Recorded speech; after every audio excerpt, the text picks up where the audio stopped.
Welcome, everyone.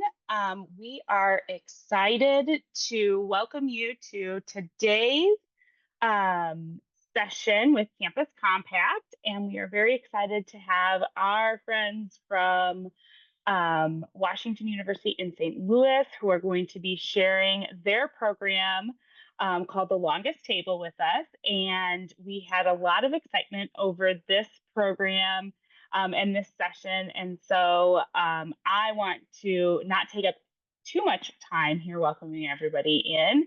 But I do want to let everyone know the session will be recorded so that we can share it out. And I know that our friends from Washington University at St. Louis will have resources that they're going to share in session, and we'll also make sure that those get shared out to everyone after the session.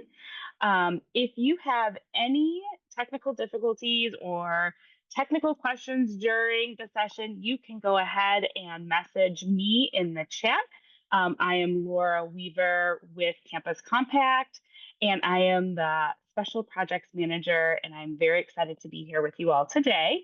And without further ado, I am going to turn it over to our friends and colleagues at Washington University St. Louis, Sonia, Danielle, and DeWitt. So I'm going to let you all take it away.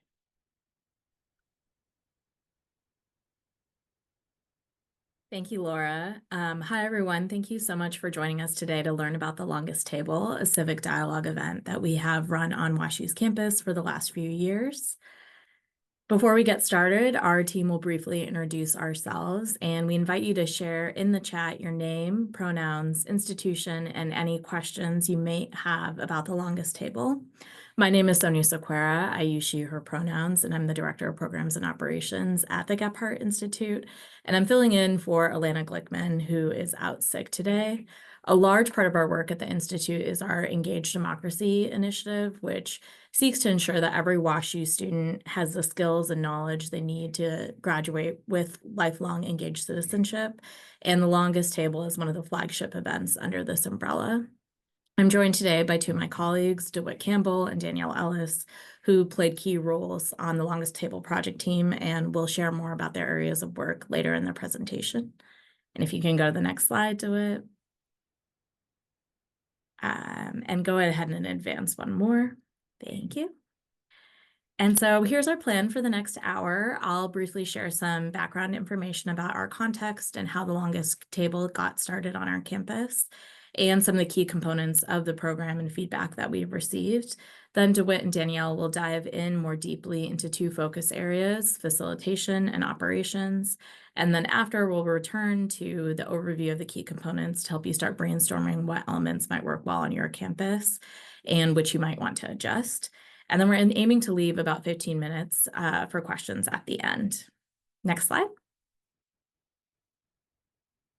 So first, a little bit about us. The Gephardt Institute was founded in 2005 by Congressman Dick Gephardt, who represented Missouri's 3rd District in the U.S. House of Representatives for over 3 decades. And you'll see our mission here on the screen.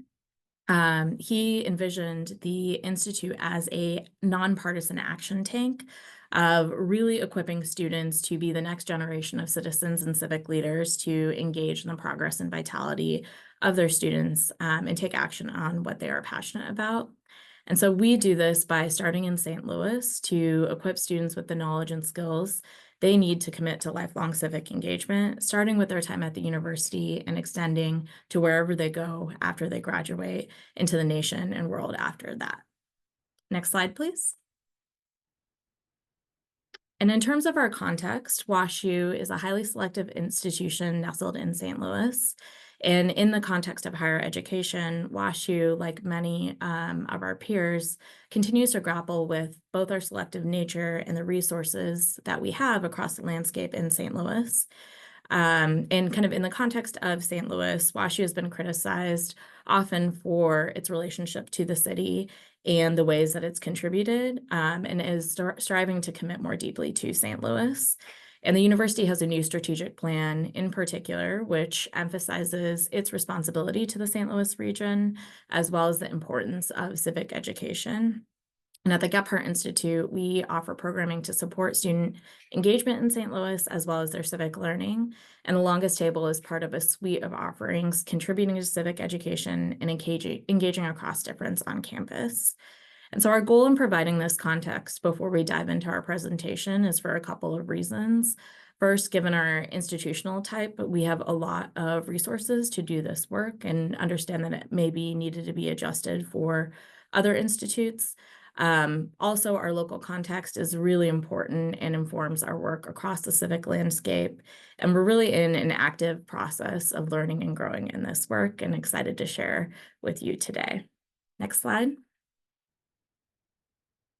So we launched WashU's first Longest Table in 2023. It was inspired by Eric Jones, a graduate student staff working with us at the Gephardt Institute. And Eric had previously worked in civic education at Florida State, where they had run a Longest Table event previously. And so it's important to note that the Longest Table is an event format that's been used by many neighborhoods, cities, institutions before us. And there's no formal organization around it. So information tends to be shared among folks who have experience with prior events and want to host it everywhere. And we were excited about hosting a large and inclusive civic dialogue event to kick off our weekly series, similar to our smaller civic learning events, which we have each week called Civic Cafe. Next slide. And so you'll see on screen the goals that we set for ourselves as we decided to move forward with the event each year. In addition to the listed goals, we saw the event as an offering that strongly aligned with our mission, as well as the university's strategic plan, and aimed to increase the visibility of the event among the full WashU community. 2023 was our pilot year, and our goal was really to provide an opportunity for the campus community to meet and build connections and serve as a launching pad for our civic engagement programs for the year. And our key focus this year was really on students practicing facilitated civic dialogue. And now in year two, our goal is to engage more students, so to engage 200 students, faculty, and staff, really representing the diversity we have across campus in thoughtful civic dialogue. And really, in this being an election year, to have a platform for students to practice dialogue, knowing that we were in the fall of this major election year. We also had a stated goal of increasing our campus partnerships through planning and facilitation, so it really was a university-wide event. And if you can go to the next slide, we had a video that one of our student staff produced at the event, which we will play for you now. Hello, my name is Cordelia Elder. Hi, I'm Zeke. And my name is Suraj Kumar. And my name's Hannah. Hi, I'm Joshua. I chose to come to the Longest Table because I'm really interested about hearing other opinions, especially in our political climate today. I just wanted to hear some international, national, and different ages of opinions. I'm not super informed on politics, so just to come out here and to hear all these different perspectives in a mutual setting was really constructive. And it's really nice to get to know everyone's point of view, because we have a lot of people coming down from a lot of different countries. So you get to know what is their perspective and what's been going on in their country. I thought this was really important to come to because you don't have many opportunities to have open dialogue. So I thought this was very important. I came out here kind of in hopes to get a diversity of opinions. Where I'm from, I feel like I kind of kept hearing the same things echoed. I wanted to see if I could get more of a diversity of opinion and practice my skills in articulating my own beliefs.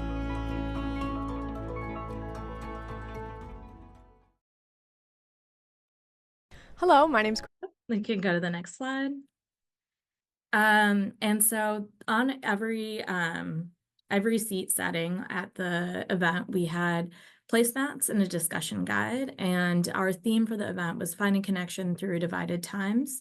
And we had one facilitator per table, and DeWitt will talk more about this. And as far as our setup, and you can kind of see this in the corner of the slide, we had two long tables to really have the visual impact of the event.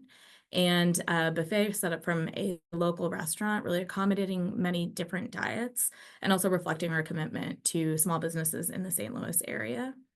And along the side, you'll see underneath the WashU logo that we sought out different university units for partners, which helps with promotion and a wider reach.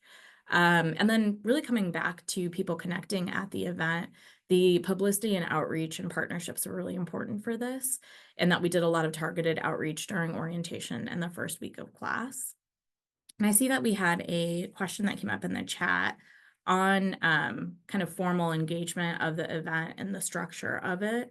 And so the main structure of the event was through these facilitated questions, but kind of where the conversation went was really up to each small group and up to the facilitator on how that was guided.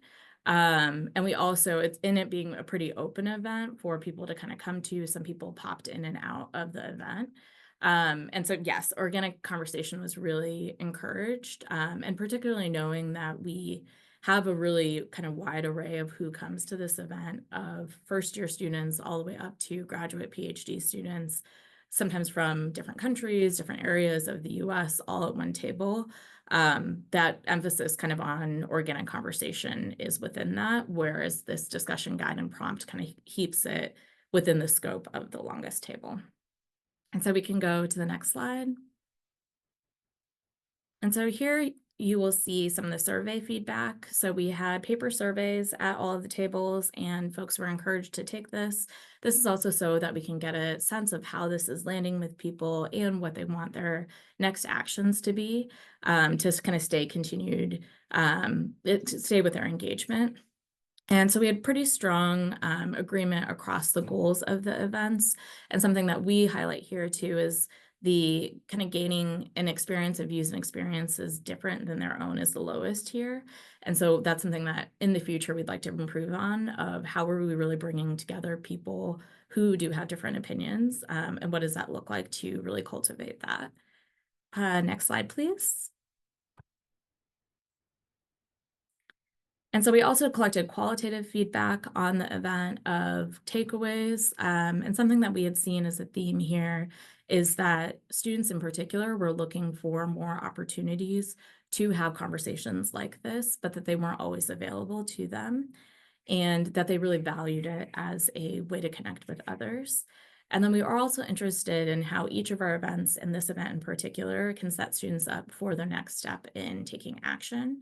And so those, you'll see some of the comments that we got there. Some were a little bit more on the soft skill side of keeping on listening and having dialogue, whereas others were more direct action relating to voting and the election. And next slide. So we also wanted to highlight university reception, both in that we were very well supported by the university in partnerships with other university units, but as well as the chancellor's office. And so these are a few quotes that were pulled from the Student Life, which is our university student newspaper. And you'll see our Chancellor Andrew Martin's quote here about building community through events like this. And then at the top, you'll also see a quote from a student op-ed where students had seen this as something that the university should keep doing, really in the spirit of open dialogue. Next slide. So now I'll pass it to DeWitt Campbell, who will be talking about the facilitation portion of the event. Hello, everybody. My name is DeWitt Campbell, and I am the manager for Civic Learning Initiatives here at the Gephardt Institute at Washington University. And I played a role of being responsible for some of the training for facilitators and helping to come up with the questions for the event. And I'm really excited to share with you a little bit about that. As we started the event, one of the things that was in the back of our mind was the fact that this was one of the very first events of the new semester. And at the end of the previous semester, we had some contention on campus, and we had protests, and we had concerns about the university's response to protests. And so as we moved into this new school year, I think the entire university was had a big question about what is this going to be like? And so in some ways, the longest table was a great opportunity for us to set the stage very early that, yes, we want to talk about these issues, but we want to talk about these issues in a way that helps to build our community and not take break down our community. Alana, who's the person who was not able to be here today, she was one of the MCs. She and I were the two MCs for the event. And this first quote is something that she shared, which I think is really important. Our goal for the longest table this year is to get folks from all across WashU together to talk about one of the hardest topics to talk about these days, politics. And the way we think about this is that the ability to have conversations across our differences is sort of like a muscle, and you have to have practice. And most of us, or many of us, were taught never to talk about politics in the public square. So many of us don't have a very strong muscle around having these difficult conversations. I won't go through all of the discussion norms, but you see here the discussion norms that we set out with and we shared with participants. I do want to point out that on a couple of them, we did more than just do something like say, listen to understand. We also tried to explain why we want you to listen to understand. We wanted to explain why we want to honor the diversity of thought, so that hopefully people can get a little bit more buy-in. We also kept the discussion norms to a minimum, just so that we weren't overwhelming folks with okay, I've got to keep this in mind, I've got to keep that in mind, and just these 5 community norms. I'm going to spend a little bit of time on this slide, and because these are the things that just really went into our planning process. And one of the questions that we had to tackle very early on was who's going to facilitate this process. And I will talk a little bit more about that later. But if you can imagine, and you saw those tables, and each one of those tables held about 8 people, and we wanted one facilitator for each table. So in some respects, it was one dialogue because we had one set of questions that everybody was more or less following, but the facilitation was happening at each individual table. And so we wanted to have one faculty or staff person that has experience in group facilitation to sit at each table to lead those discussions. We also had to think about who will be the participants. In 2023, the event was publicized very specifically to students. There were faculty and staff that participated as participants, but for the most part, it was a student-focused event. For 2024, in part because of the experience that we had with the turmoil the year before, we wanted to open the event up to everybody. So we specifically targeted faculty, staff, and students for this event. And that was an interesting process, particularly for faculty who are used to being nonpartisan all of the time at work. We were asking them to kind of let down their guard a little bit and be willing to have open, honest conversation with others. And I would say that was somewhat successful, but I think it's still very hard for faculty in particular to do that. Some other things that we were thinking about for the participants was just we wanted as much diversity at each table as we possibly could get. In 2023, we tried to handle this by color coding all of their name tags so that they were assigned to seating all across those 2 tables. And what we found was that in many cases, students that came with a group of their friends just sat at the same table anyway, and it sort of ignored our attempt to diversify. This year, we took a lighter approach with that. And just if a group of students came to the event, we asked that they not all sit on the same side of the table so that we could have more communication and more of a mix of students across from one another.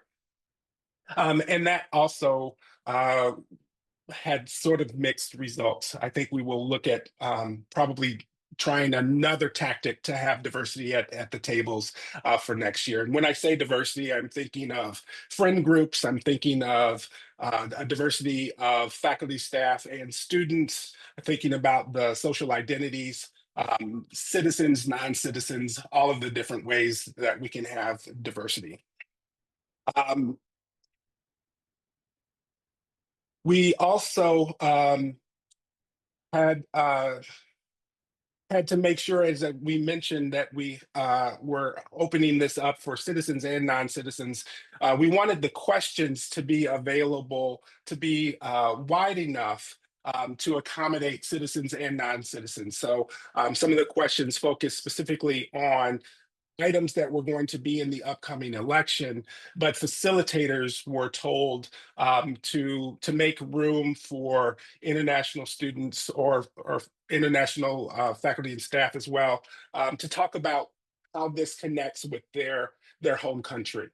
So they might be talking about how the U.S. elections connect to their home country, but they might also just be talking about the fact that, wow, we don't have these kinds of elections, or when we have these kinds of elections, it goes this way. But we wanted to make sure that everybody felt like they had the opportunity to contribute to the conversation. And some of those contributions from the international community were really helpful for the U.S. Folks to just gain a greater context about civic engagement on a global scale.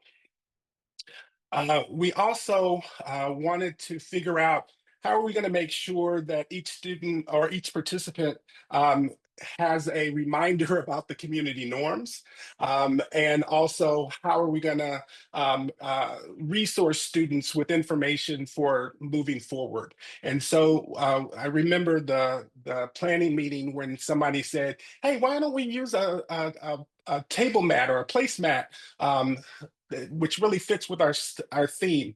And so you saw a picture of the placemat that we used, which had lots of resources for one, getting involved after the longest table, but also for taking care of oneself after the longest table, thinking about just physical and emotional health of students. It also had the discussion questions and also the discussion norms on that placemat. So it was a really neat kind of takeaway thing that students or participants could take advantage of. Also, we needed to have plans for what happens if challenges arise.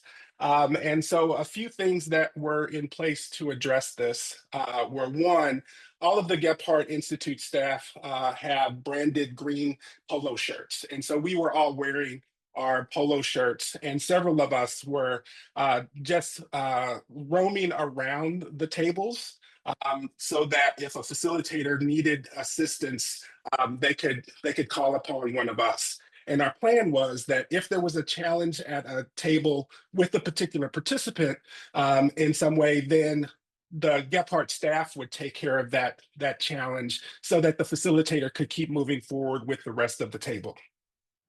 A couple of other things that we had in place for that were, one, the discussion norms is if we can get folks to follow the discussion norms, then that's a good preventative measure for possible challenges.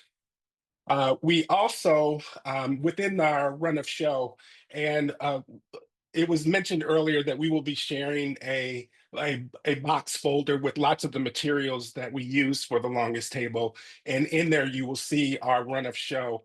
And that run of show always has all of the phone numbers of key folks. We're not sharing with you all our phone numbers, but in the run of show that staff had, we did share phone numbers, and that included the Dean of Students, Washington University Police Department, et cetera. Luckily, we didn't need to use any of that, but we did have that on hand. The university also has a protocol for responding to demonstrations on campus. And so we were all aware of what that would look like and who would be responsible for addressing any kind of demonstrations. But luckily, again, we didn't have to use that. And in part because we were addressing the kinds of concerns that folks on campus might have by having this open, honest conversation. And then the next thing is we had to think about how we were going to address the flow of the event. And a few things that we put in place for the flow of the event were the questions were set up into 3 rounds. Round 1 was connecting and sharing perspectives, and so that's where all of the participants introduced themselves.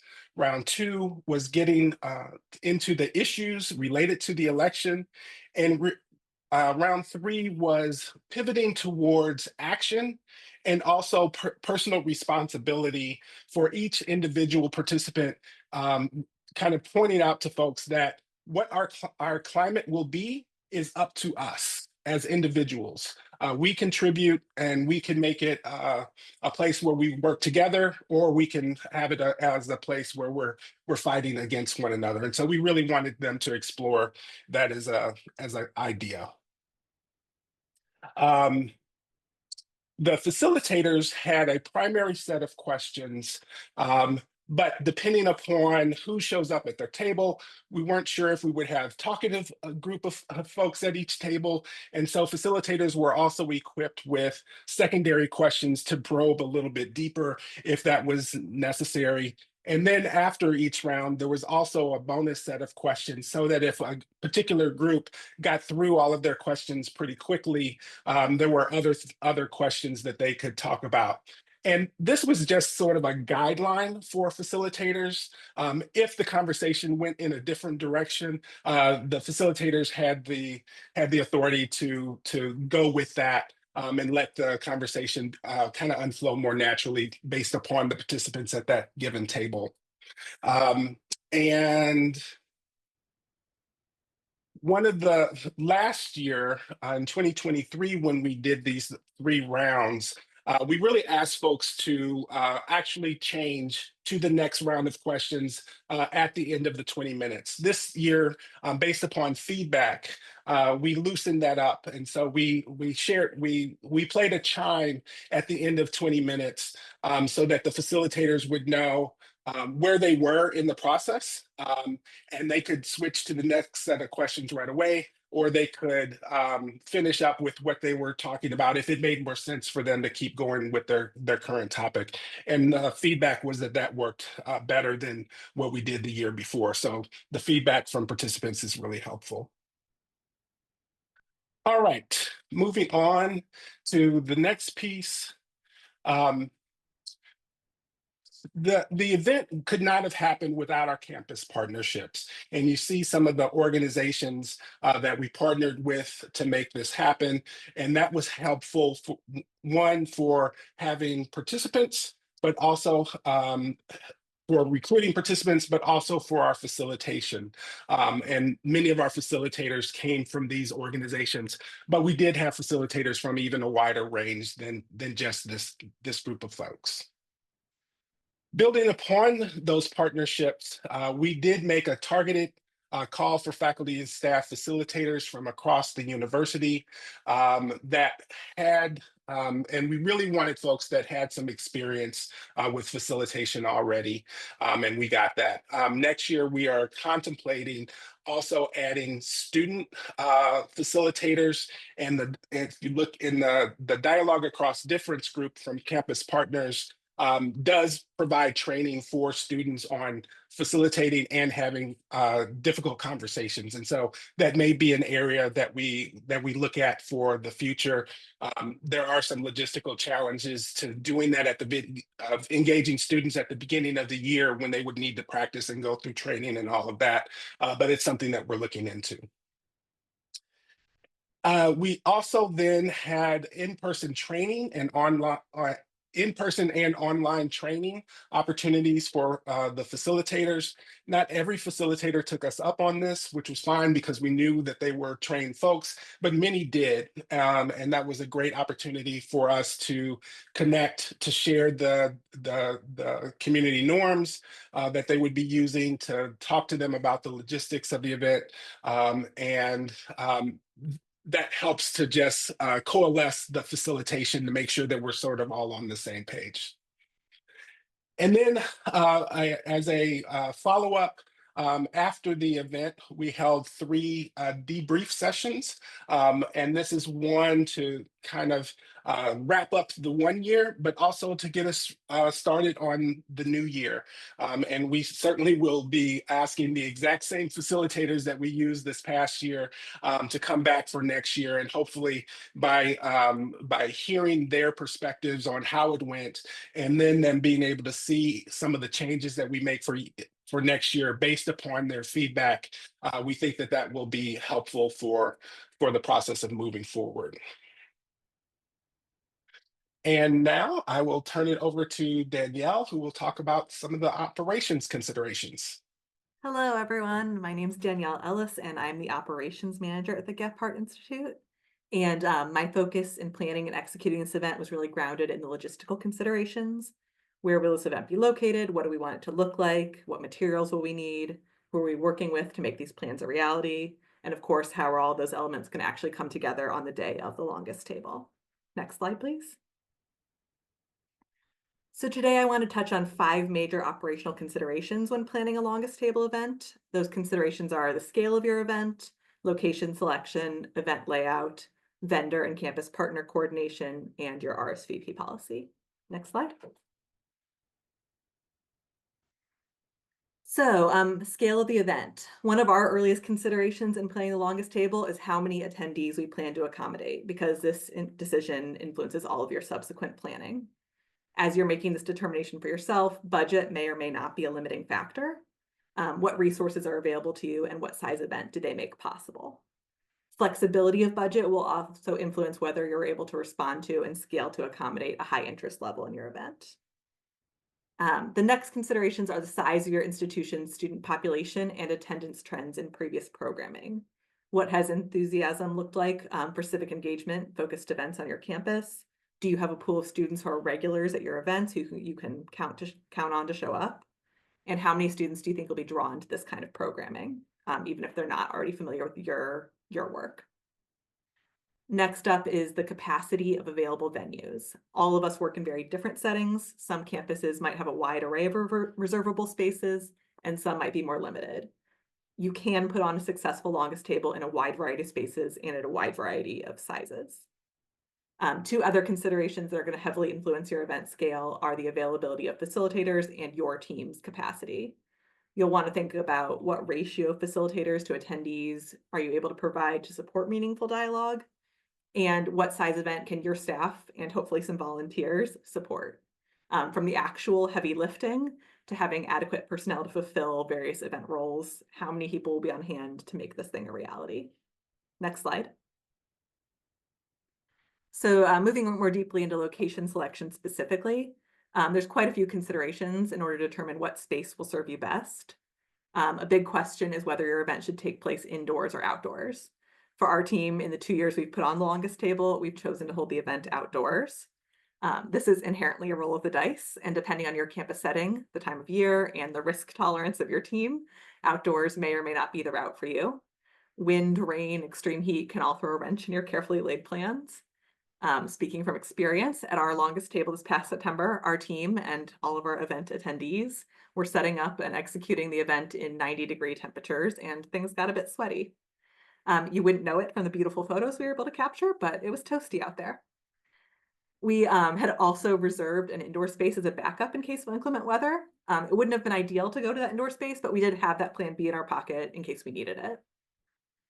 An outdoor event does have its pluses, if the weather is cooperative or even if it's uncooperative, but to a degree you can tolerate. That an outdoor space may just in general allow for a larger scale event than an indoor space does. It has increased visibility. People on campus can see that this event is happening, even if they themselves are not participating. So it just builds an awareness. There's also a greater chance of generating walk-up attendees if you're accepting them, which is something we'll get to in a moment. As I touched on before, we all work in different settings. You may have the option of a large quad or green space that can accommodate hundreds of attendees, or it may be that the largest available space is a room that can fit 50 people. A 50-person longest table event is fantastic, and once again can be just as effective in meeting your goals as a 500-person event would be.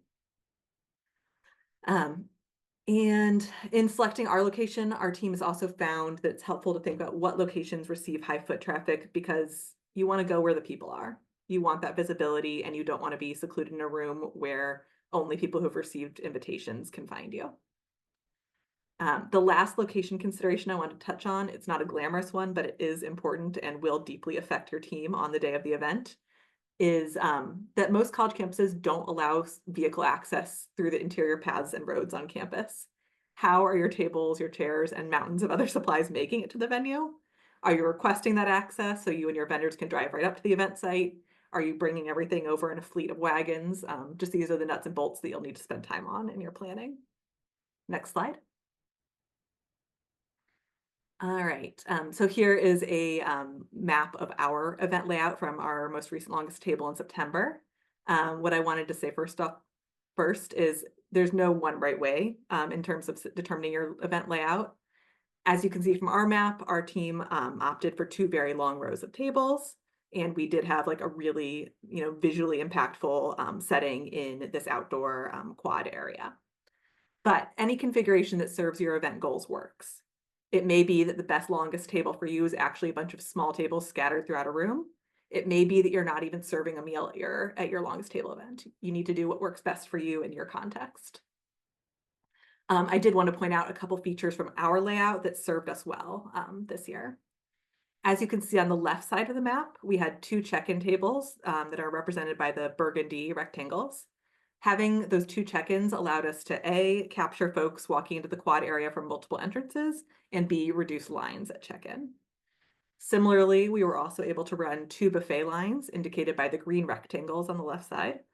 And once again, having those 2 buffets, because we did have a large event, it reduced wait times and allowed attendees to be seated more quickly so the event could begin on time and we could get to the dialogue, which was really the focus. We also arranged to have 2 green waste tents provided by our university's Office of Sustainability, indicated by those teal squares on the diagram. These tents were staffed by porters who sorted our event waste into compost, recycling, and landfill waste and took everything away at the end, which made things much easier for our team at the end of the evening. If this is something that's available to you on your campus, I'd highly recommend it. Next slide. All right, the next element I wanted to touch on was vendor and campus partner coordination. Putting on a large-scale event takes a village, and that encompasses a variety of both on-campus departments and units, as well as external vendors. Again, what this looks like for you will vary, but in our context, it involved working with several in-house partners, including our university event management, who actually helped us reserve this space and also gain access to the interior service roads of our campus to transport materials and allow the different vendors to come through. We also worked with facilities to run electric for our microphone and speaker needs. We worked with the Office of Sustainability to provide those green waste tents that I mentioned. And we also worked with university marketing and communications to promote our event and to help capture photo and video content, some of which you've seen throughout this deck here.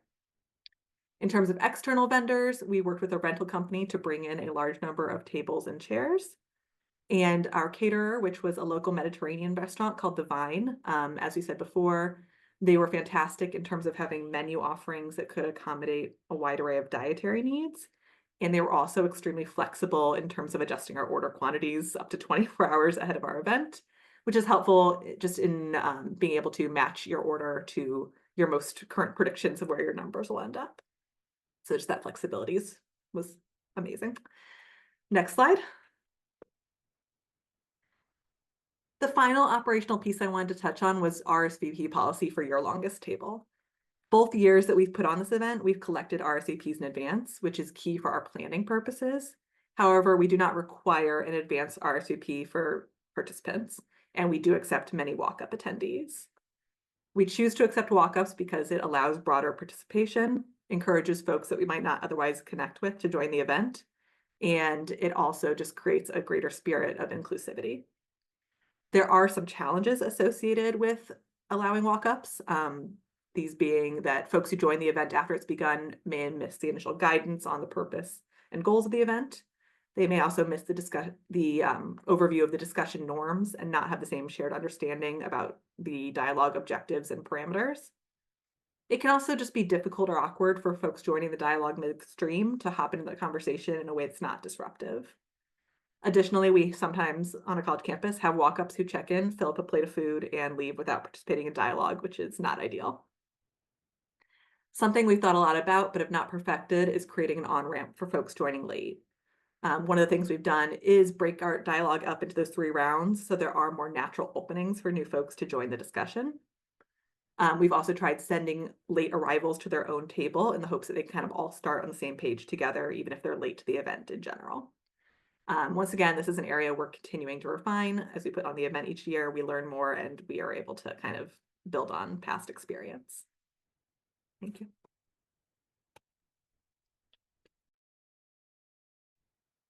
Thank you, Danielle. Thank you, DeWitt. So now we want to kind of come back to reviewing those core components and modifications and open up for questions. And so we've outlined here on this slide some of the key components that we went over today, but would welcome kind of questions outside of those as well. And I will put into the chat our box folder that you can access all of the materials that we used, and we'll also be sending this out after the event. And looking at the chat, I see we have a question about how did you go about recruiting students to attend? Were there any partnerships with faculty that required attendance for their classes, or programs groups like clubs, athletic teams that would attract larger groups together as opposed to individuals? And so we did not have any group required attendance, but we really relied on a lot of targeted outreach. So reaching out to faculty to tell them to tell their class about it. We did have some faculty that offered extra credit, particularly those from the Dialogue Across Difference sections. And then we also had different departments really promote it widely, and it was in orientation materials, which helped people to sign up. In year 1, we had targeted different clubs and floors of residential buildings to sign up as a floor, but we hadn't found that had a lot of traction with students, particularly because it is kind of at the start of the year. And so some of those clubs hadn't really fully had their membership for the year. One thing that I think we will do in the future is see if we would want to have any student groups that are official partners of the event, similar to how we have campus partners, and then they're really promoting it out to their membership as well. So, more questions? I think folks should be able to unmute, or you can put it in the chat. There was a question about the sustainability tents. And so our Office of Sustainability on their website has a feature where you're able to request a green waste tent or multiple green waste tents for your events. And you just kind of provide them with all the event details and kind of what your needs are. And on the day of, they show up, they assemble the tent, and you can either choose to have porters who do the waste sorting for you, or you can say, our team's going to take care of that piece, or we're going to let students self-sort. And then at the end of the event, they come and take everything away, the waste, the tent, the whole setup.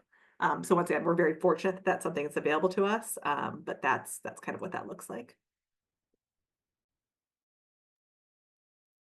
There was also a question in chat about how we got buy-in for the community norms. And my intent in saying that we explain some of the community norms was the piece of buy-in.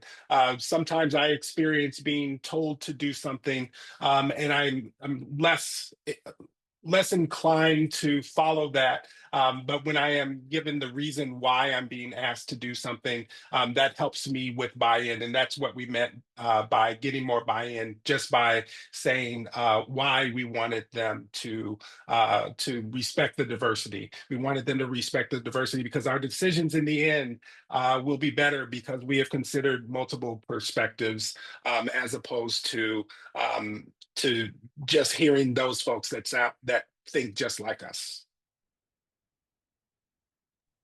Another component of that is we have a student advisory council. And in the year prior, we had gone over community norms more generally to see what resonates with students. And so this was evolving with it. with those further. And we found that language in particular can be really helpful to run by students so that we're not using our own jargon and something that resonates with them. We also invite you to come off of mute and ask questions verbally if you would like. I just wanted to mention something about the community norms. We actually, I'm at Kirkwood Community College in Iowa City and Cedar Rapids, Iowa. And we had a voting options dialogue in October. And a lot of the faculty that were working to put this together were concerned that there would be some sort of volatile conversations or some disrespect of, from person to person. But I promised everybody that the community norms or the facilitator guidelines, or the facilitators would mention the guidelines, and that's all we would need. And that's really all we did need. And it was, we had people from all across the political spectrum there. And then a lot of students that thought politics was something other people talked about and argued about, and they weren't interested in that. So there were a lot of people that, even though there were some passionate conversations, there were a lot of people that were surprised that you could have a civil discussion about something very provocative. Yeah. I think one piece, and this is for our longest table, but I think for having these kinds of conversations in general, one of our community norms was that we are just trying to understand one another, and we should not have a goal of trying to convert other people to our perspective. And I think that kind of helps to lower the pressure about the conversation. We just want you to hear the other person's logical path to the decisions that they came up with. We don't need you to agree with it. We just want you to hear it and try and understand that other person's perspective, not agree.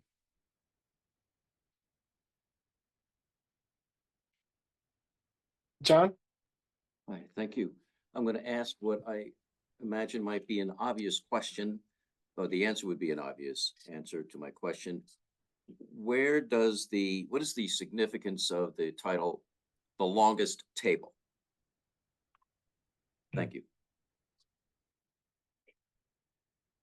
So that originally came from colleagues at FSU that had hosted it, and really comes back to the visual of one long table. You'll see with ours, we actually had two long tables, which some people always ask us about, of like, how is it a longest table if it's two? And also, like, is this trying to get a Guinness Book of World Records in saying longest? It is not. We looked it up, it's 6,000 people, so we likely will not be getting it anytime soon. But it is really kind of coming back to that visual and what that visual can signify for people of really thinking about breaking bread together and coming together over a meal.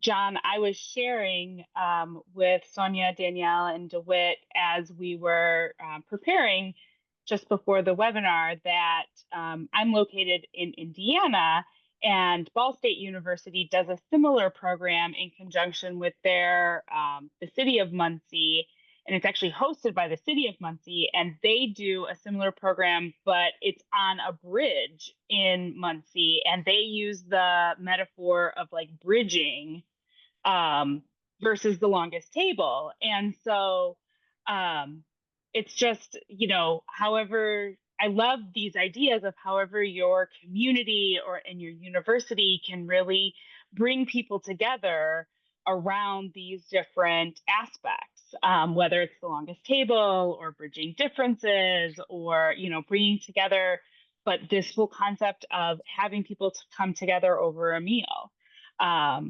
We were also talking about all the logistics of having a meal on a bridge that may be involved with that.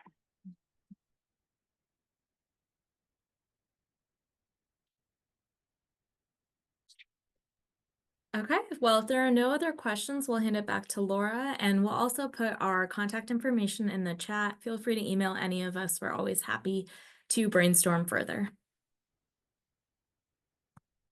Yes, I definitely want to thank Danielle, Sonia, and DeWitt for sharing all of their information. I loved it. I loved all the resources and the visuals that you shared. I can't wait to explore the box folder um, to see all of the information. And I know everybody here will love it. And all of the folks that registered for the webinar and are waiting for the video to come, I know they will love that as well.